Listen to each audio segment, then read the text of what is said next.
Oh, hi. Didn't see you there. Welcome to the first installment of So You've Found Termite Damage.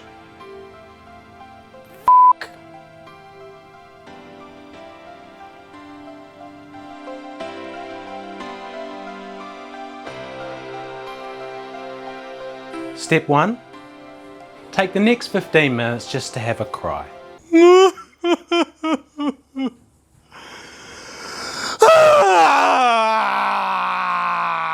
Step 2. Pull off all your wall linings. Delicious.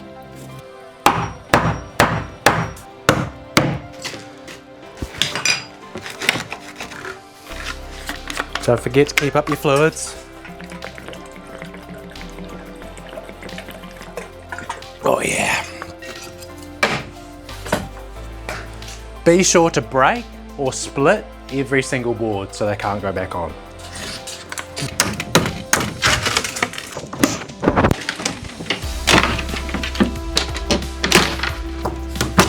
Wow, that was easy.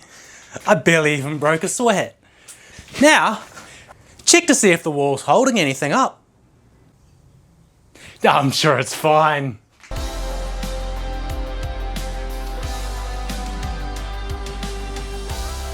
Check to see how much timber's left.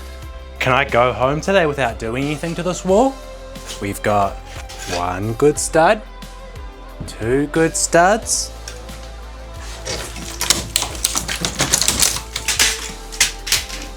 3 good studs, 3.5 good studs, 4.5 good studs, 5.5 good studs. I think I can go home. Better make sure I pop by and grab some more framing on the way tomorrow though.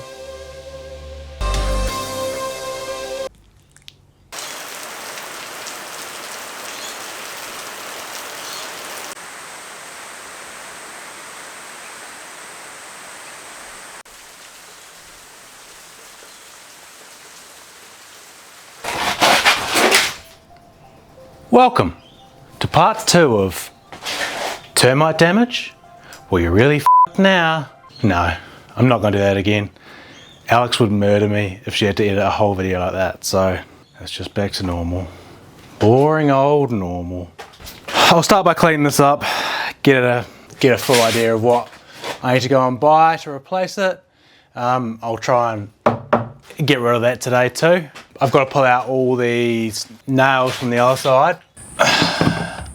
Or I might just cut them all off because when I go to put up the next lot of nogs, I don't want a whole lot of nails poking out through the wall. But I'll have to reshoot off the other side anyway. It's got a real like wave in it, the other side of this wall. I'll start off by cleaning off all the termite damage stuff, suss out what needs replacing, pull out any of the errant nails and suss out a plan from there.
Just when you think termites are enough, they throw you a bit of asbestos too.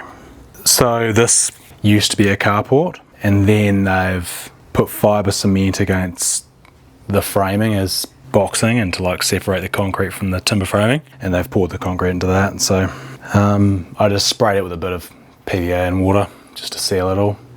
But as you can see, I've got a little bit of bearer to replace there as well, so I'm gonna have to climb underneath the house and just have a better look at it from that side and see what timber I need to replace it with. In the meantime, I'll finish cleaning off the inside of this room, and then I'll shoot underneath there before I go and buy anything. The joys. Crack on.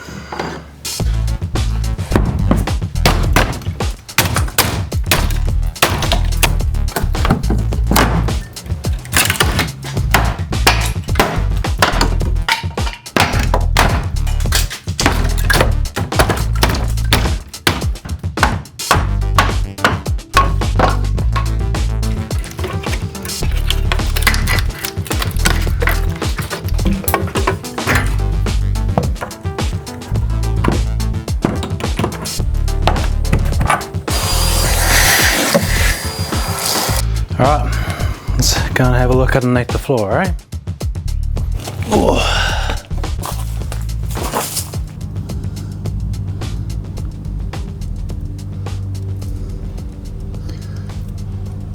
There's no more termite damage on that bearer than what I've taken out already, so I'm pretty happy that I can just repair that short section. It's sitting on top of the block wall as well, so I don't need to do anything as far as replacing anything extra, which is good. Just the studs and the nogs inside and that short section of bearer, and then we can carry on where we left off, which is removing this beam in this garage room and replacing with something that ties into the external wall. What exactly, I haven't decided. This beam here. So I don't see any reason why that has to be there. Again, I feel like it's a decorative beam. It's not a type of bracing that I've seen before. It might have just been part of the carport, part of the decorative part of the carport, I don't know. But I'll do some bracing above it first. I'll just make sure that the mechanical connection where the stud meets the top plate is good. And then I'll just make sure that the rafters are tied down properly to the top plate, and that shouldn't be an issue beyond that. Anyway, time to grab some material.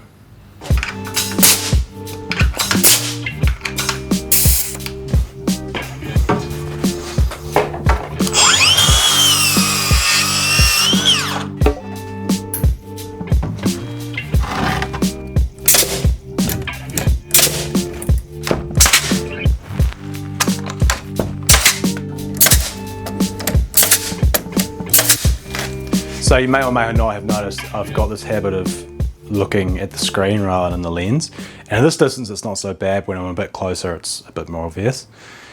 To avoid that, sometimes I'll keep the screen out of view. However, that means that I don't always know if I'm recording or not. I just presented a whole lot of shit to the camera. I've just presented a whole lot of what I'm doing to the camera, and it wasn't recording. So I'll do it again. So if it doesn't feel natural, if it doesn't seem like it's off the cuff, it's not. I was busy telling you about how I would remove these studs a couple at a time and then replace them so that the wall still got some support. Despite the fact the roof is sitting on a frame above it, it doesn't seem like it's taking a heap of load. I'm not sure why, but that's what it feels like anyway.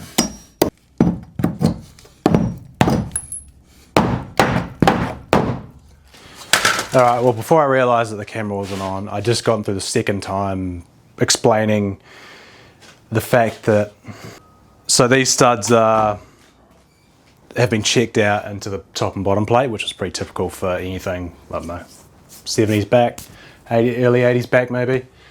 And so when I measured the wall, it was 2.4 inside the top and bottom plate, you know, allow for 10 mil or so, 2.4, 10. So I bought some 2.4 studs yesterday from a new timber supplier, And so ordered studs at 2.4. Usually studs, when you order them at 2.4, they come in at about 2.410, 2.450, somewhere in that range. So I knew the wall between the top and bottom plate was 2.4, and then, you know, allowing 5 or 10 mil extra so it can sit in the pre-existing notches. Bought them home and they're 2.394, which is the first time I've come across something like that. I think he's had them all set up to a saw stop on his drop saw, and you know, he's just set it up a couple of mil too narrow.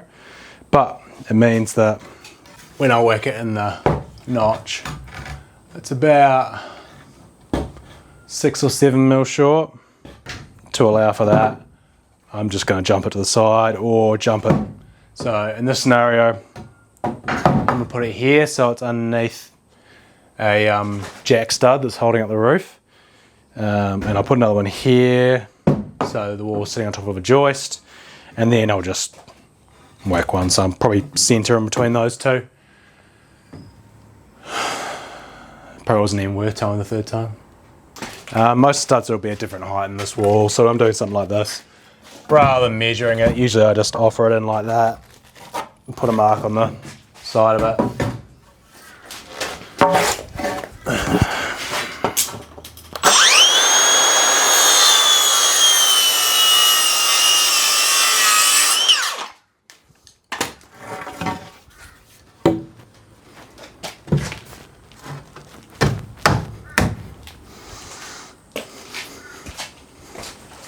And then once I remember where I put my hammer,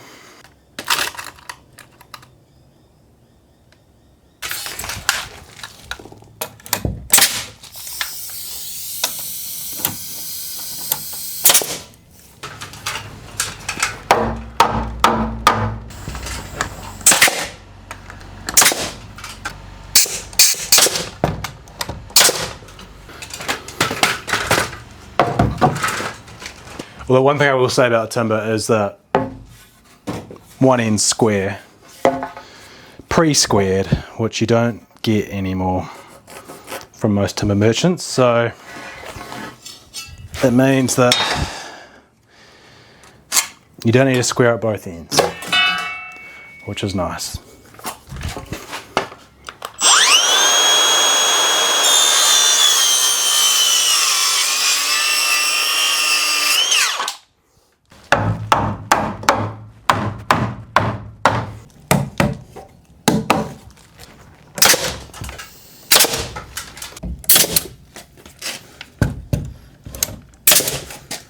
Alright, so next I'm going to take the studs out.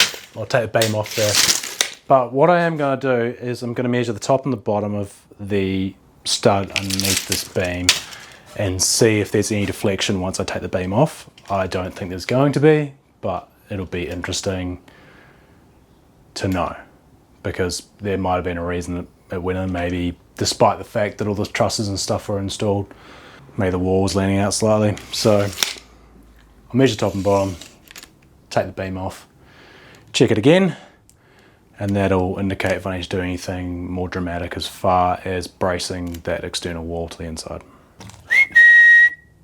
19 mil,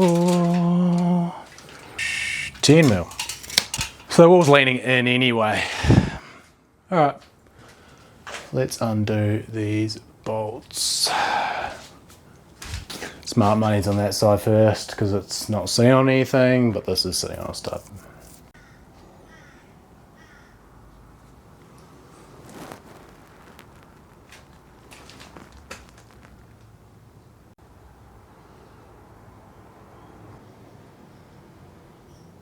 But first, before I trip over all this shit and drop a beam on my head, let's do a quick tidy.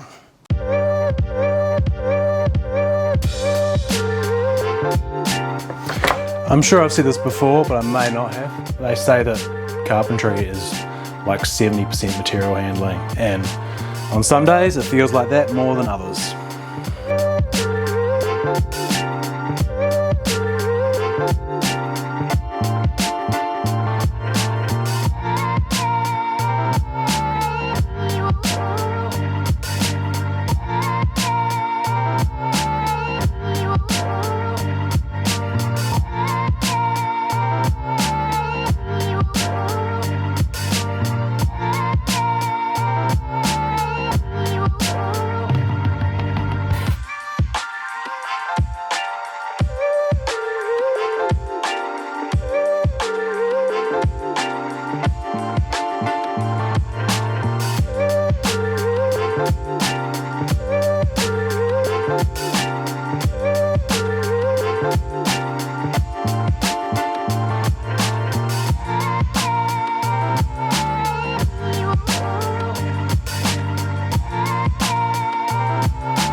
It just occurred to me that I should check this side as well. 60 at the bottom, 80 at the top, so it's definitely leaning out. Like, so I wonder if that'll change, but we'll just see how we go.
Alright, time to do the bit under the floor, eh? Alright, so job one, I've got to make a tidy join off that pre-existing bearer, which is easier said than done. 30mm or so above the floor I can cut with a handsaw or a circ saw or whatever, so that's fine. And then it's either multi-tool or chisel. Multi-tools really struggle with, especially timber that old, seasoned timber that old. So it might be a chisel. But that'll be the hard bit, and then I just need to cut in the replacement piece.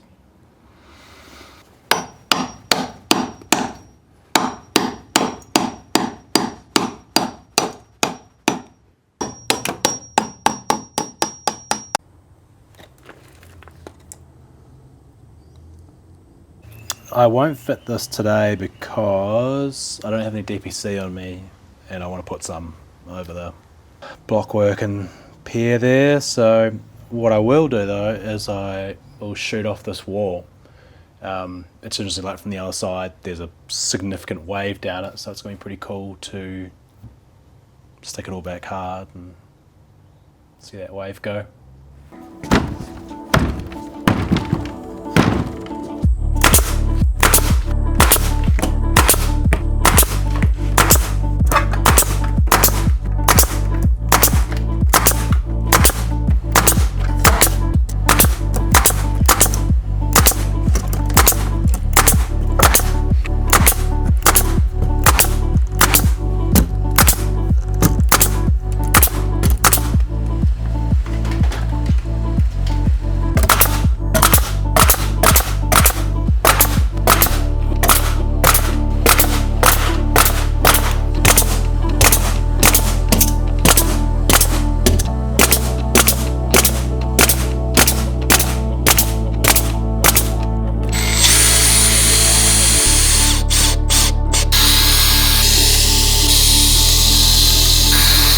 Not perfect, but it's definitely better. Run the strays down later. That'll do for the day. Alright, I've got the roller damp proof now. First just now cut a couple of lengths of 140 by 35. I won't tell you what I'm doing before I just do it, I'll just do it. So I've got the damp proof so I can finally do this little replacement section of bearer. 5 for a start.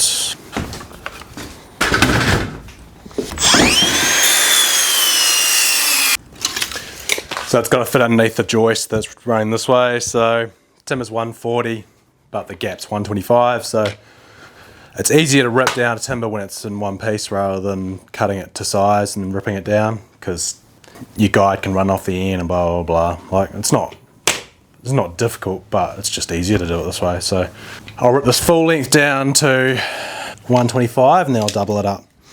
But something tells me the cordless won't do the job. So you might lose some light while I do that, because I still don't have enough extension leads to run all the different things I need to. Hey there, Mr. Blue, dee and love what you love the blue and all the things, love the blue and bloobity doo. Walking down the avenue.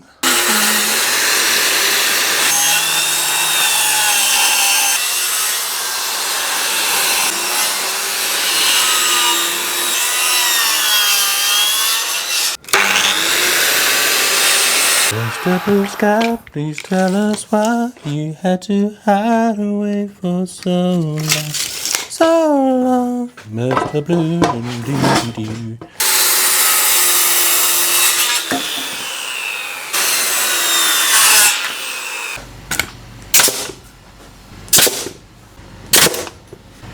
Whenever you're shooting a timber,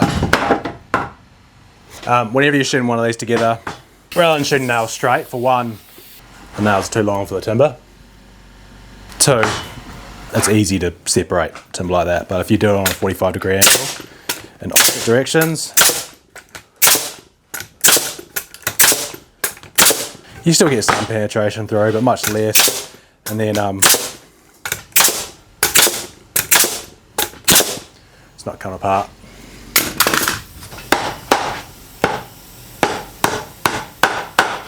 The block wall has the end cap sitting on top of it, so I've got to do a little notch up for that.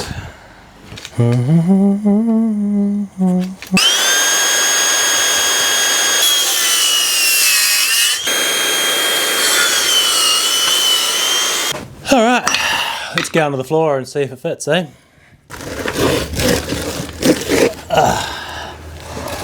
Oh shit, hey. Oh yeah, those nails. Should put the bloody snips down, shouldn't I?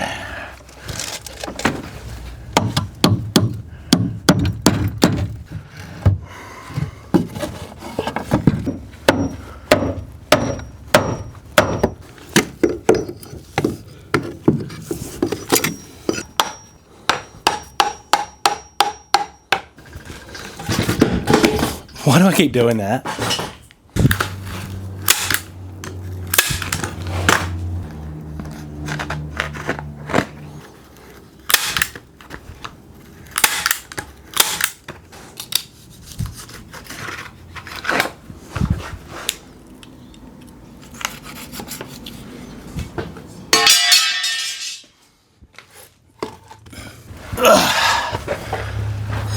Okay.